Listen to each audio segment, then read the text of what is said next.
first guest today is architect and designer Suchi Reddy, whose New York-based practice Reddymade creates spaces and installations guided by the principles of neuroaesthetic design, the study of how our brains respond to the design of our surroundings. Let's take a quick look at what that looks like in practice.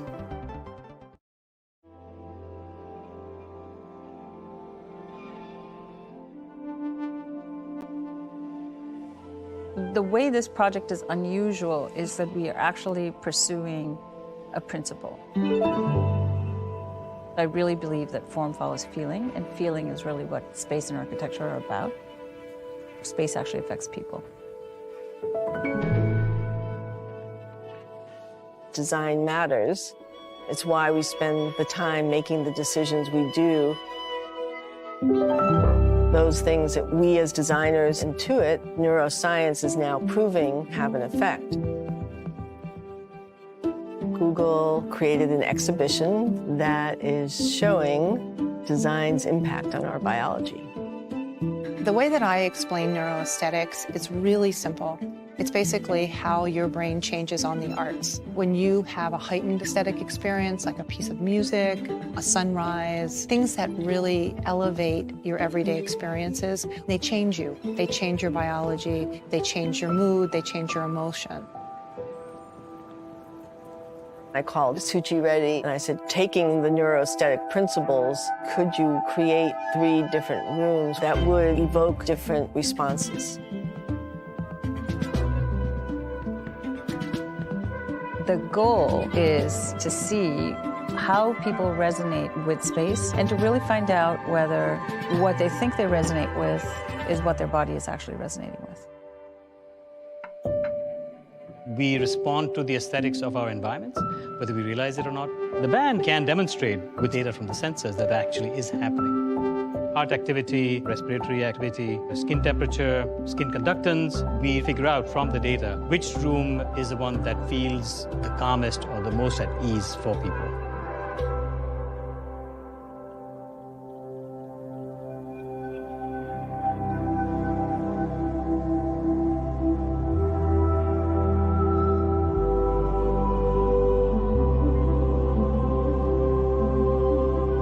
Where does your physiology feel most peaceful?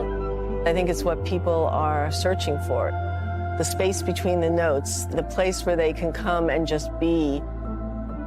The interiors where we work and where we live have a deep impact on our well-being. We've always known it and believed in it, but we haven't been able to quantify it and prove it. You enter a space and it's like, I like it, but why? This is about data used as a mirror back to yourself. Data is just a bunch of numbers, and we wanted to make it artistic in its expression. It can be really hard to put an aesthetic experience into words. But suddenly by combining science and technology, we get a new language. We've selected room 2 as the room that you were the most calm in. Maybe a watercolor can tell more than 1,000 words. Technology has the ability to help you know yourself better. The problems of the future are only going to become more complicated. Solutions have to happen in this collaboration of technology, the arts, and science.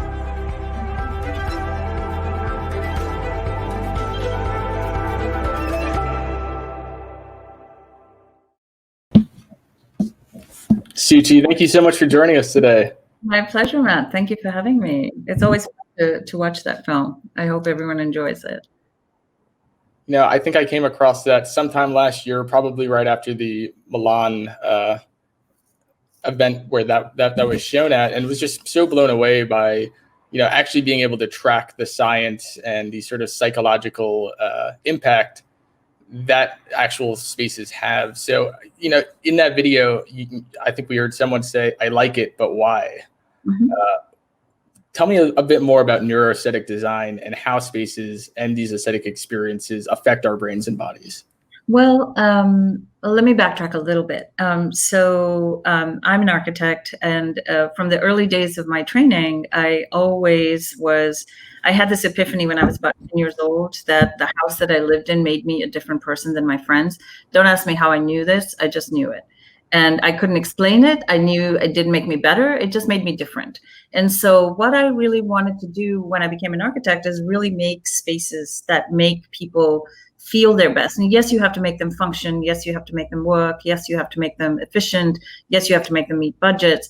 But the driving force of my work was really, how do you feel? How do you feel in these spaces?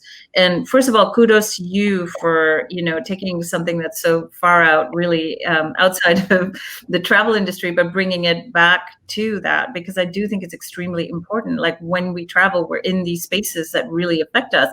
And in some ways, they're very closed and tight spaces. They have an even bigger impact in terms of their so I do think that this is actually a super germane discussion that your industry should be having, and interfacing with ours to really see how we can put our minds together. But so the idea really behind neuroaesthetics is that, and this is a field that it's fairly new as far as the sciences go, and it was started about 10 to 15 years ago. When psychologists and scientists started really looking at and doing studies about how different aspects of space and different aspects of experience really affect us. And I found out about it about 10 years ago. And since then, it's become a research passion of mine that dovetailed really well into the original ethos of my practice, which was form follows feeling. So, really, it's a question of bringing science and art together. And a lot of it is finding a common language that we can speak so that we're all understanding each other, because science needs the same result under the same conditions 250 times, let's say, before it can be a thing. And artists and creative people intuit and work very differently. So it's really understanding how do we bring both of those things together to arrive at a platform that will give people usable information. So it's very much a field in process and information, but I think no one would disagree that, and especially now during this pandemic, when people are spending so much time in their homes, sometimes against their will, that the quality of that and the nature of that is really affecting them. It's really, no pun intended, bringing the point home. So, we need to really make the most of that, I think, as architects especially, to expand the view of people who we engage with. And I think we have an image from that video too that we could probably pull up just to give people a little bit of a still so they could see what we're talking about from that video, or in case anyone's just joining in now and missed it. So from what I've gathered from this project that you worked on with Google was that you created a series of spaces that were meant to evoke a different physiological, mental response to the people who were interacting with it. And Google actually went and tracked it with wearable technology. So there is actually some science backing this. What were some of the things that you found in terms of what resonates with us when it comes to color or texture or scent, whatever it might be? Well, one of the major partners in this was also the International Arts and Minds Lab at the Brain Sciences Institute of Johns Hopkins University. I had been also working with them on a hospital room that we were looking at, a prototypical hospital room, where we were looking at how the design could probably better the rates of children who were suffering from disorders of consciousness or coming out of comas, et cetera. And so this was sort of part of a continuing conversation about how space can actually affect people. And so the science aspect of it really came from them, and we figured out, there were these few notes that we wanted to hit, and then I was given kind of this series of kinds of feelings to evoke, and I was given the license to interpret that and say, well, I think that this condition or this combination of elements could do it. So the three different rooms, really, there were three different spaces, three different experiences. One of them was, I reverted back to thinking about the caves that we all came from.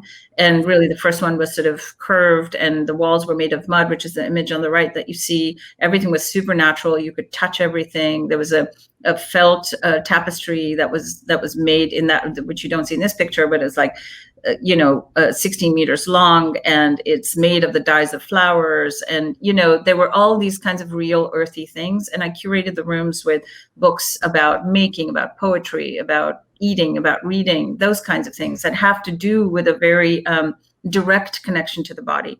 And then the second room, which is the one that the image that you see on the left, was meant to be much more vibrant and much more playful.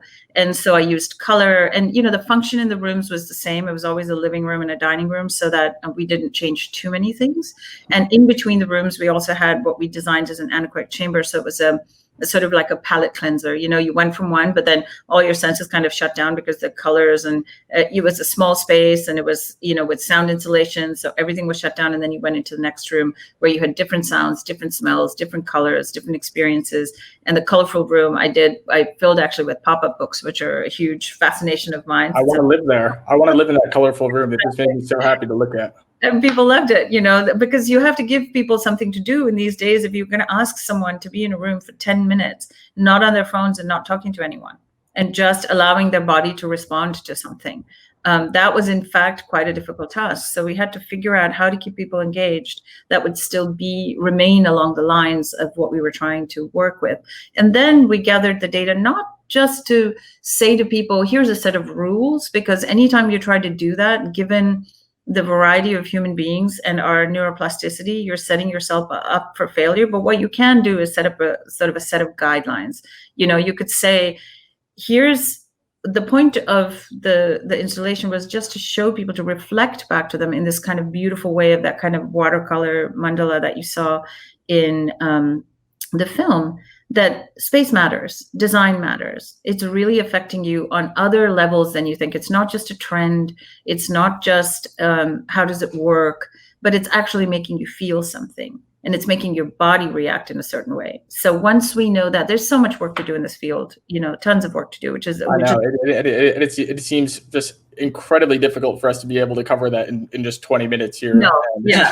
You could spend weeks and weeks and weeks just scratching the surface. Yeah, but the thing is that we saw diverse reactions to everything, and a lot of times people were surprised. They thought they liked something and it showed up as something else, which is really what we were kind of hoping for, because it would have been rather boring to say, well, I like that, and yes, I know, but it was extremely interesting, actually, and very valuable, I think, and very it opened a lot of people's minds. Yeah, I mean, and I think just from the people who are watching that video and hearing you talk about this, you for certain design with a lot of intention and a lot of respect for that end user, that human being on the other end. And this was obviously an art installation, but you've also done a lot in the public space as well. And I've seen a lot of themes in your work around sort of empathy, justice, trying to unite us in times like this, especially, which is such a big divide.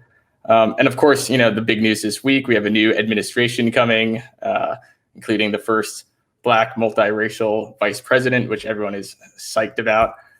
First of all, how's your mood feeling with that news? And how can we use public spaces to have that intention that sort of brings people together, or makes things that actually can physically unite us as humans?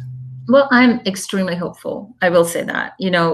My faith in systems and in people is restored, and which had taken a few hits, I think, and for everyone. And it's so heartening. And I think public space is really this incredible artery of bravery, of spaces for bravery, as I see them, that runs through our cities and in our towns, in our world. That we can use anything that connects us. And we see that now, like in New York City, where I am, and when you see all the restaurants in the West Village where I live, spilling out onto the streets, concerts from the churches spilling out onto the corners, from the synagogues, from everywhere. This kind of connection, this feeling that public space can generate, it's really an underused asset in most cities. And so I think that these are great places to make available, to make sure that they're equitable, to make sure that they're welcoming to people of all different kinds, abilities, races, economic class, etc. And, public art, like, for instance, we did a public installation, which I think you saw in Times Square, called X last year, which was about justice being the expression of love and community, which I'm paraphrasing a quote from Dr. Cornel West, and love being the tenderness being the expression of love in private. And how do we look at this architectonically? And we made a huge X. We made a shape under the X This became a place for people to gather. When they stepped on the platform, it glowed brighter. It showed them the power of love, the power of community. These kinds of interventions, I think, are really important, especially in this kind of time of entrenchment. By no means do I think we're past the period of turmoil. We are entrenched, we are divided, and we need to find ways in which to bridge those gaps. And I think, certainly, as you began by saying, travel is one of those ways in which the world gets connected. Public space is a way in which worlds get connected. So this sculpture that you're showing there, I took two planes and said, at the intersection of division, if you insert a unifying shape like a circle, what you actually see is a heart underneath. It makes a heart shape. And I inscribed in there, into difference, add equality, and find love. And it was 20 feet tall. It stood up, and reflected all of the lights of Times Square surrounding it. Lots of people from around the world saw it. It was hugely successful. And I think we can do this on lots of levels. It doesn't have to be through public sculpture. It can just be through making spaces accessible, providing support to the food vendors that are lining the sides of the streets. Whatever we do to make our communities come closer together, which I think we have a lot of tools at our disposal, we should be making the most of those at this time. Yeah, and I think a lot of our audience here, I think that will resonate as well, even if they're not in the art space or in any sort of public workspace. There's lobbies, there's stations, there's outdoor spaces that are really meant to, and I think it's really been a trend in travel and hospitality for a while now in terms of the whole convergence of locals and travelers and all of that sort of melding into one. And I think from this year, it's really sort of accelerated that at such a pace, if you're ready for it or not. Yeah, we're all like work and life. Those lines have blurred completely. Travel, local, those lines have blurred too. And when it comes to, are there any sort of other examples you can give of what brave spaces might look like? Either, if it's a real example that people might know that we could sort of talk through, or, is there sort of an archetype or a framework for what it means to build a brave space? I think it's more, a social framework. I think it begins with people thinking about their cities as spaces for expression of bravery, for expression of courage, and for expression of unity. And like you were saying, like in travel, in lobbies, if you come into a hotel, and if you're in a lounge of some kind, and if there is a message there that can actually reunify that, that can amplify this idea of lots of different kinds of people coming together. You can take Times Square as a perfect example, without sculptures, without anything on a day-to-day basis. Recently on Saturday when the results were announced, it was like Times Square like we hadn't seen it in a year, like full of people again. And no longer a ghost town. No, and to be very honest, it has not been a ghost town. The people who have been using Times Square have been all the essential workers, because they all take transit. It's a transportation hub, so we think about like transportation, travel, these kinds of hubs that naturally lend themselves to appealing to a huge demographic, to me, are an incredible opportunity. So whether that hub is a square in a city, whether it's a street, whether it's a lounge in an airport, whether it is, a lobby in a hotel, these places congregate by their nature people of very different walks of life, people of very different views, standards. There's nothing unifying who walks in there, And I think these make them a really kind of a rich, fertile breeding ground for really trying to get a message out about community, of having people feel community. Because the one thing I will say is that regardless of what community that is, if people feel like they are welcomed and that there is a community and that they are being taken care of, which is what you need, and which is what, essentially the principle of designing something to suit somebody does for them. It shows them that this has been made for you. This is responding to your needs. It makes you feel taken care of. And that's really important for all of us as humans. It's something that everybody in the travel business tries to do. You want to make sure that your clients feel like their environment suits them. It's made for their comfort, that it's made to ease their life and take the stress out of the equation. If we can do those things with these spaces that are natural spaces, natural containers for the idea of community, I think we've got a huge, huge opportunity that we shouldn't be. And I think it's a good time right now to, be a bit more experimental and try some things out that you might not have done last year. I mean, I think right now with people traveling less, but people really wanting to travel and that sort of pent up demand, when it does sort of start to trickle or flood through again, it's going to be much more intentional, much more meaningful. So like the space, the experience, the brand, whoever you're choosing to interact with, that's going to be your brand for some reason. So I think it's really interesting to sort of think about that in terms of how we experiment and, building something that's not one size fits all, but, fits a holistic tribe mentality for some sort of group or some sort of person to really fit that vibe. And, we have just a few minutes left here. And one thing I did want to add in terms of creating more, diverse and inclusive spaces, especially in this time. I mean, I think all of America and much around the world too, there's been sort of a reckoning with the Black Lives Matters movement, with everything that's been happening, George Floyd protests. I think a lot of us want to do better. A lot of us want to embody this idea of community, wherever we are, whether we're living or traveling, whatever that might be. But how do we design more inclusive spaces and you might know this stat better, when only 17% of architects are women, 2% identify as Black, and only 0.2% are Black women. Well, you're gonna make me cry there.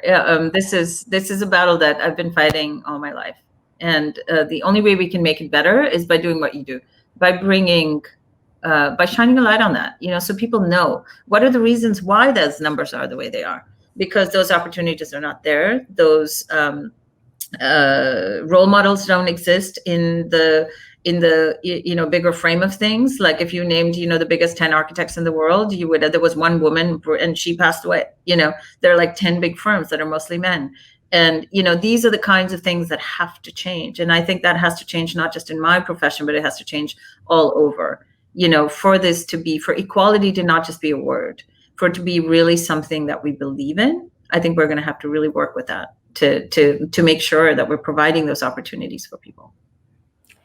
So as we look to 2021, we have a new year. It's coming up fast. Is there anything in particular that you're optimistic about? Well, I'm really looking forward to whatever my first trip for fun will be.